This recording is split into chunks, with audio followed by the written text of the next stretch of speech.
All right, this is a cylinder, so they give us how to find the volume of the cylinder. All right, so it's just pi r squared h.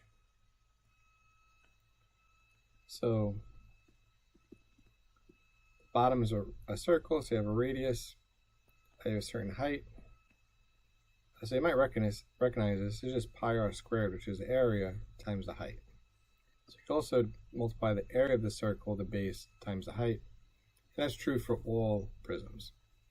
All right, so anyway, also look out if they gave you the diameter, right? Because if they gave you that the diameter is 10, you have to know the radius is only half of that is 5, right? Because diameter goes all the way across, radius only goes halfway across. Right, so if you look at it from the top view, diameter goes all the way across, radius would just be this part, right?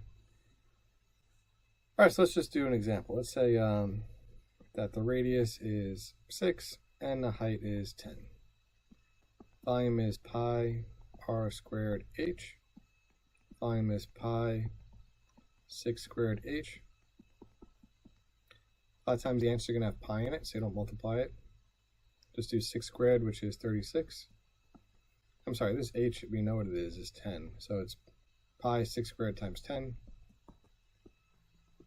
All right, 36 times 10 is 360.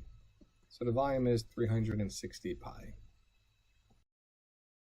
You can excel with Cadell.